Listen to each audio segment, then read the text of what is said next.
Let's talk about one of the most infamous campaigns of the First World War, Gallipoli. It's a story that kicks off with a brilliant, audacious plan, but then spirals into catastrophic failure, and somehow ends up being the origin story for 3 different modern nations. How does that happen? You see, the plan itself, it was supposed to be a masterstroke, a way to break the brutal deadlock of the Great War in less than a month. But instead, it turned into an 8-month-long nightmare. This was a campaign that started with so much ambition and ended as this legend of failure, incredible sacrifice, and, strangely enough, the forging of new national identities. So what was the big idea here? Why risk so much on this one little corner of the Ottoman Empire? Well, it all goes back to the awful reality of the Western Front. Imagine it's the end of 1914. The war in Europe has basically hit a brick wall. You have millions of men bogged down in this muddy, bloody stalemate of trench warfare. So the Allies were desperate, absolutely desperate, for a way to break this deadlock. Plus, they desperately needed to open up a supply route through the Black Sea to their ally, Russia, who was pretty much cut off from everyone. The key to this whole thing? It's all about geography. This tiny strip of water you see here, the Dardanelles, was the gateway to everything. Now, the plan, which was championed by a young Winston Churchill, who is then the head of Britain's Royal Navy, was incredibly audacious. He basically said, hey, let's use our older, obsolete battleships, force our way through the strait, shell the Ottoman capital, and knock them out of the war completely. A clean, simple naval solution to a messy land war. What could go wrong? Well, as it turns out, a great plan on paper is one thing. What happens when it meets reality is something else entirely. And this naval gamble, it was about to go horribly, horribly wrong. I mean, just look at the power the Allies brought to the table.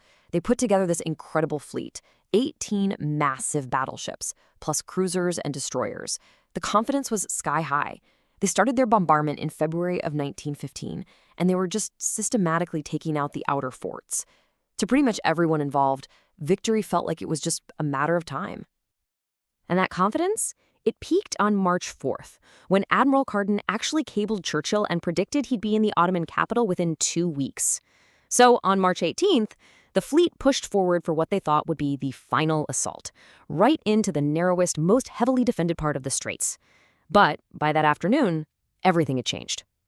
The result was an absolute disaster. 3 battleships sunk to the bottom. 3 more were crippled. A third of their main attacking force was just gone in a single afternoon.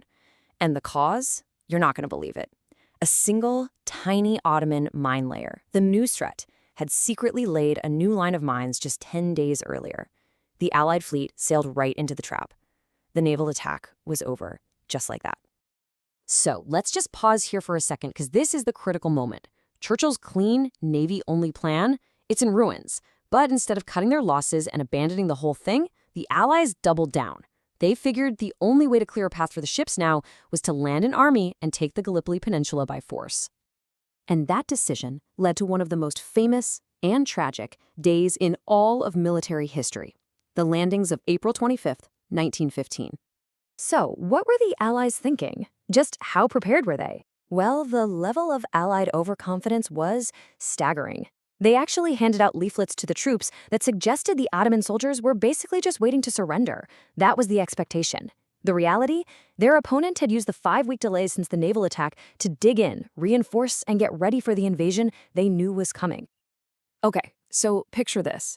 At the main British landing, V Beach, the plan was to run a ship aground, the SS River Clyde, and have troops just pour out of these doors cut in the side, right onto the shore.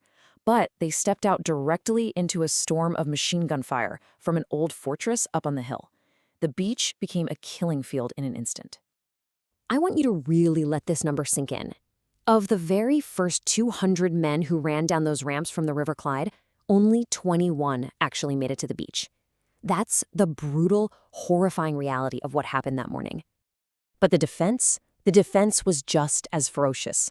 This was the actual command given by an Ottoman officer, a guy named Mustafa Kemal, to his men as they raced to stop the landings. He wasn't asking them to win. He was ordering them to hold the line with their lives, to buy time. And they did. Every single man in that regiment was either killed or wounded. Meanwhile, a little further up the coast, you've got the Australian and New Zealand Army Corps, the famous Anzacs, and they're landing too.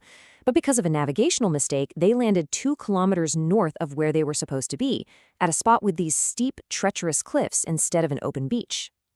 This painting really captures the absolute chaos as they tried to claw their way up that broken terrain under heavy fire, and they just got pinned down almost immediately. So after those disastrous landings, any hope of a quick, clean victory just evaporated. The entire campaign devolved into the very thing it was designed to avoid, a brutal, grinding battle of attrition.